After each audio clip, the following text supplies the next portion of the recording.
Welcome back to the channel. In this video, I wanted to speak on this a bit more. So I know I recently made the video letting you guys know that T-Mobile is pulling in $3 billion from the debt market. And according to T-Mobile, there was very high demand for it. And what's interesting about this, a lot of people were saying, you know, what are they going to use it for?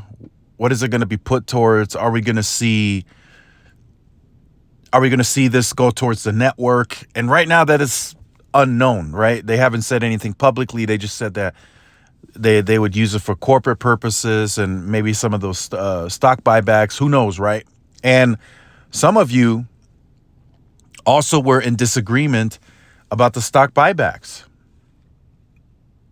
You said that you would rather see them use that money towards the network, but you got to remember they're still an operating business, so they have to make choices, right? They can't just go all in on the network and then everything else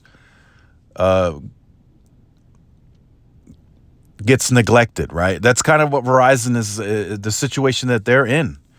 They've put a lot of money towards the network.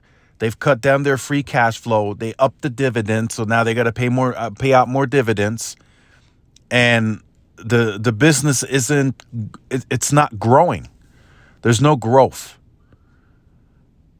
So, and just to kind of throw that in this video, just quickly, just think about this, right? There's 2 weeks left in the quarter, so Verizon is now already alerting everyone that they're going to take a loss. So how big are the losses? Just think about how staggering they are.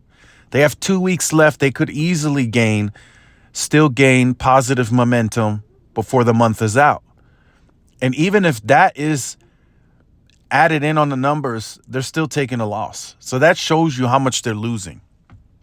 And T-Mobile is now in a position to potentially take out more debt in 2023, depending on how the business is continuing to grow and how successful they become, to further accelerate the network build. That is their main focus right now. I told you guys the priority was shifting.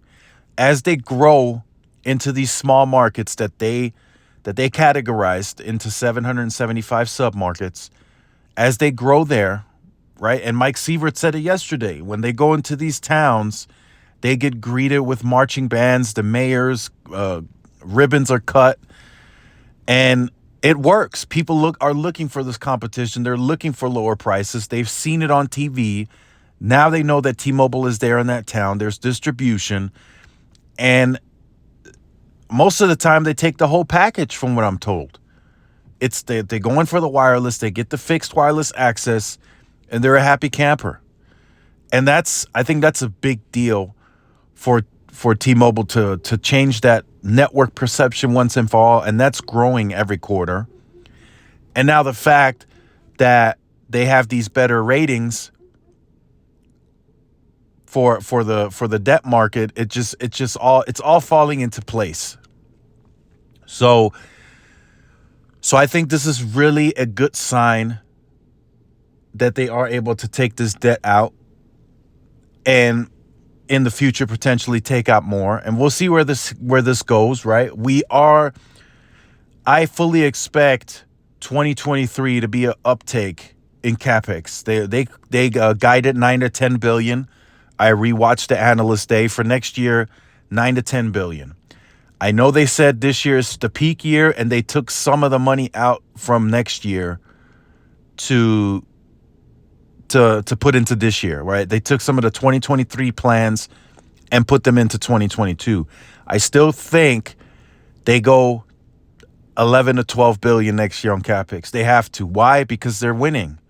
It's a success story. That's what they can take to the market if the market questions the raise in capex. They are winning. Every time they put up new cell sites in these markets, they win.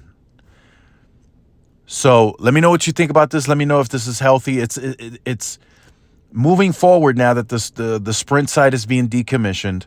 The network is virtually done, according to Mike Sievert. The cash flow is going to increase. So they're going to have even more free cash flow versus AT&T and Verizon. Now he says moving forward, a vital part of the strategy is profitable growth. So they make profit off of what they do. Just keep that in mind. It may not be as much as Verizon and AT&T just yet, but with time, they're going to get there. So make sure you guys stay tuned to the channel, like, share, subscribe, follow my social media outlets. This is Tyrone with Tech Life. I'll see you in the next one. Peace.